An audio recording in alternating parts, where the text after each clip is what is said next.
You dismissed Amanda and took with you Claudia Young. What's happened? You know, they both were my backing vocalists and female vocalists on the Avantasia live tour. And Amanda is a great singer. But the thing is that the song that Cloudy appears on, it's the only song that Sasha actually wrote. I mean, not the only song.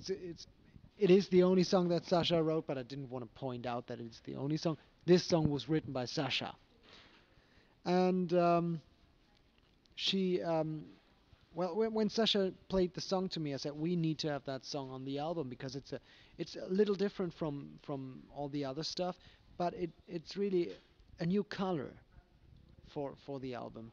So I asked him if we could use it like that, and the vocals that were on that version were sung by Cloudy, who had sung the demo. I mean, it was the demo. And I said like, yeah, but that those vocals sound so great. Why would we go out and ask anybody else to sing what she has already sung? And I think it was just fair to have her sing the stuff and because she had done a great job on the demo, simply because of that. It was not a decision against Amanda, it was a decision for Cloudy. Have you already planned any tour date? No, no, it might not happen. We might not tour. It's not very likely. We enjoyed the last tour. Everybody enjoyed it really. It was a big tour. We played big big shows, like for example headlining one night at Wacken in front of very many people. Officially 80,000, unofficially over 100,000. So that was a great experience for everybody, but it was really hard to schedule everything, to organize everything, and we will most probably not do it again. If we get the chance, we will, but I'm afraid it won't happen. And what about the DVD you recorded during the last tour? It's gonna be out. It will be out. It will not be out now. It will be maybe out next year. We have a lot of footage. We had the camera team follow us around the world, filming on stage, off stage, below the stage, above the stage, backstage, in the dressing room, on the airplane, in the tour bus, basically everywhere. And I think it's going to be very exciting. Plus, we have 5 shows that were recorded with multiple cameras and recorded with multiple tracks.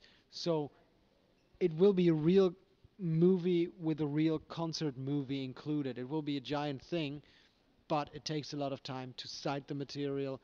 And I didn't want to do that now. I just wanted to complete the trilogy first.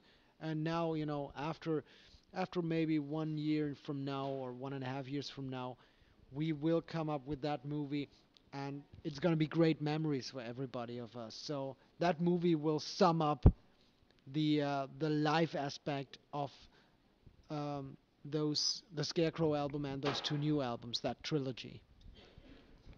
Is there any special guest you tried to convince to play in the album, but it was somehow not possible? Yeah, yeah, yeah, there was. Who? I tried to get Sebastian Bach from Skid Row, um, but for some reason, it didn't happen. Nothing special. I can't even say why it didn't happen. It was maybe some time reason or something like that, but for some reason we never got together. So, yeah. So I had to sing that passage myself, which is no problem though. But he's a good singer. He's a good singer. I really like him. Yeah. Who drew the cover artwork of the booklet? It's just amazing. It is. It was the guy Thomas Everhart. Thomas Everhart, as we say in German. Thomas Everhart. No, that sounds Finnish actually. Thomas Everhart. Yeah, he did. He did the cover artwork as well for the Tinnitus Sanctus album. He did the cover artwork. Oh, Edguy. For the Scarecrow album, he did the cover artwork for both Lost in Space EPs. He's done many things for us. Basically, almost every T-shirt design in the last 8 or 9 years. He's very cool. He's a very great guy, and I gave when I talked to him about the artwork first, I said I want to have something that could be as well the cover artwork for a DVD of a Tim Burton movie, and that's what he came up with, and it pretty much matched really what I had in mind, and I said like, that's great, yeah, let's go for it.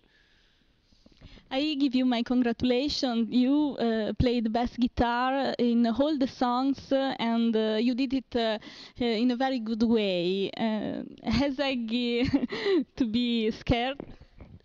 No, I was not in all songs. I didn't play in States of Matter. And I've been playing bass on the first Edguy albums too. So it's like biking.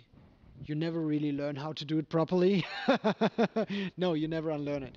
And I don't consider myself a bass player still. It's great to do it, and I have basses at home and I have amps at home, and usually I don't do it.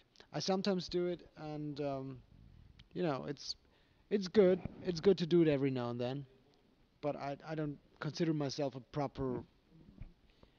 Well, bass players usually don't get girls. They don't get laid, and they are pretty uncool.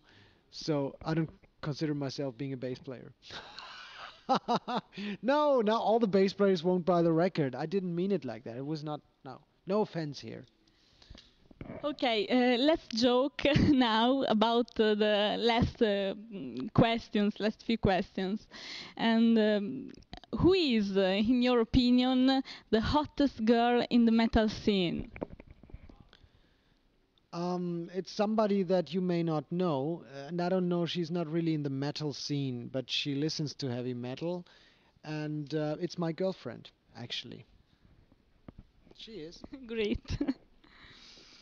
Um, During the Avantasia tour, did anybody succeed with girls or men? Well, I think Ollie succeeded with a couple of men once, but I think apart from that, that.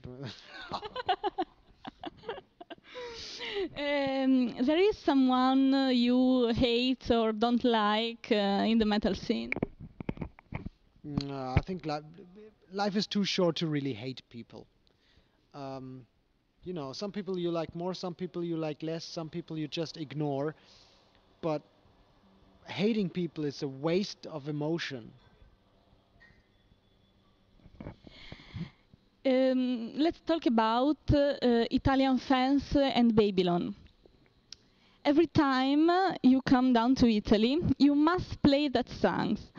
Um, why do Italians like that song so much, in your opinion? I have no clue.